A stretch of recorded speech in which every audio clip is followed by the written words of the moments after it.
മാന്നാർ കുട്ടമ്പേരൂർ ചണ്ണയിൽക്കാവ് ശ്രീ ഭദ്ര ഭഗവതി നാഗരാജ ക്ഷേത്രത്തിലെ തിരുവുത്സവത്തിനോടനുബന്ധിച്ച് ആദരിക്കൽ ചടങ്ങ് ആദരവ് 2025 നടന്നു. ഫിഷറീസ് സാംസ്കാരിക വകുപ്പ് മന്ത്രി സജി ചെറിയാൻ ഉദ്ഘാടനം ചെയ്തു. മാന്നാർ കുട്ടമ്പേരൂർ ചണ്ണയിൽക്കാവ് ശ്രീ ഭദ്ര ഭഗവതി നാഗരാജ ക്ഷേത്രത്തിലെ തിരുവുത്സവത്തോടനുബന്ധിച്ച് ആദരിക്കൽ ചടങ്ങ് ആദരവ് 2025 എന്ന പേരിൽ സംഘടിപ്പിച്ചു. ചണ്ണയിൽക്കാവ് സെക്രട്ടറി ചന്ദ്രകുമാർ എസ് അധ്യക്ഷത വഹിച്ചു. യോഗം കേരള ഫിഷറീസ് സാംസ്കാരിക വകുപ്പ് മന്ത്രി സജി ചെറിയാൻ ഉദ്ഘാടനം ചെയ്തു. പക്ഷേ നമ്മുടെ പഞ്ചായത്ത് മെമ്പർ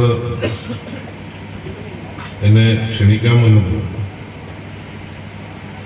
പ്രതീക്ഷിച്ചില്ല എങ്കിലും എനിക്കിവിടെ എത്താൻ കഴിഞ്ഞത് ഒരു ഭാഗ്യമായി ഞാൻ കരുതുകയാണ്.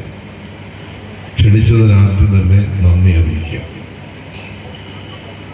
നമ്മുടെ വിശ്വാസ കേന്ദ്രങ്ങളെല്ലാം ജാതി മതമൊന്നുമില്ല. നമ്മുടെ പൂർവികന്മാരെ മനുഷ്യകുലത്തിൻ്റെ നിലനിൽപ്പിന് വേണ്ടി രൂപാന്തരപ്പെടുത്തിയ സംവിധാനമാണ്. ഇവിടെ ബാലകൃഷ്ണൻ വളരെ വിശദമായിട്ട് പറഞ്ഞു. കാരണം കാവും കുളവും ക്ഷേത്രവും ആരാധനയും വിശ്വാസവും എല്ലാം ഒരുമിച്ച് സംഗമിക്കുന്ന ഒരു സ്ഥലം. എത്ര ദീർഘവീക്ഷണത്തോടാണ് നമ്മുടെ പൂർവികന്മാർ അതൊരുക്കി സംരക്ഷിക്കപ്പെടേണ്ടത്. മനുഷ്യൻ വളർന്ന് വികസിച്ചപ്പോൾ എല്ലാം വെട്ടി നശിപ്പിച്ച് വറ്റി വരേണ്ട ഒരു ലോകത്തെ സൃഷ്ടിക്കാനുള്ള ഓട്ടത്തിലാണ്.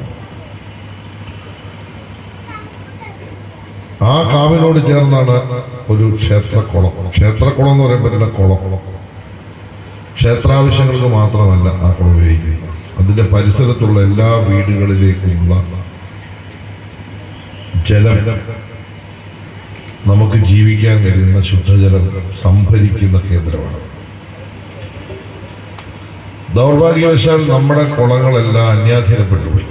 ചടങ്ങിൽ കേരള ഫോക്ലോർ അക്കാദമി അവാർഡ് ജേതാക്കളായ കളരി ഗുരുക്കൾ രദീപ് KR, പുള്ളുവാചാര്യൻ പന്മന അരവിന്ദാക്ഷൻ, ചണ്ണയിൽക്കാവ് കുടുംബത്തിലെ മുതിർന്ന അംഗം R ഭവാനിയമ്മ, ക്ഷേത്രതന്ത്രി കൂടൽമന വിഷ്ണു നമ്പൂതിരി, ഓലച്ചമയത്തിൽ ശ്രദ്ധേയനായ രാജൻ എന്നിവരെ മൊമന്റോ നൽകി ആദരിച്ചു. മാന്നാർ പഞ്ചായത്ത് പ്രസിഡന്റ് TV രത്നകുമാരി, പഞ്ചായത്ത് അംഗങ്ങളായ സജു തോമസ്, അജിത് പഴവൂർ, മധു പുഴയോരം, ശാന്തിനി ബാലകൃഷ്ണൻ, ചോരാത്ത വീട് chairman KA Kareem, Channayilkavu president N Vasudevan Nair, KR Aravindakshan Nair, Madhusoodanan Pillai എന്നിവർ സംസാരിച്ചു. കാര്യദർശി ബാലകൃഷ്ണൻ S സ്വാഗതവും കൺവീനർ അനിൽകുമാർ S നന്ദിയും പറഞ്ഞു. തുടർന്ന് രാത്രി 8 മുതൽ പുള്ളുവാചാര്യൻ പന്മന അരവിന്ദാക്ഷനും സംഘത്തിന്റെയും കളമെഴുത്തും പാട്ടും സർപ്പം തുള്ളലും നടന്നു. CDNet news, Mannar.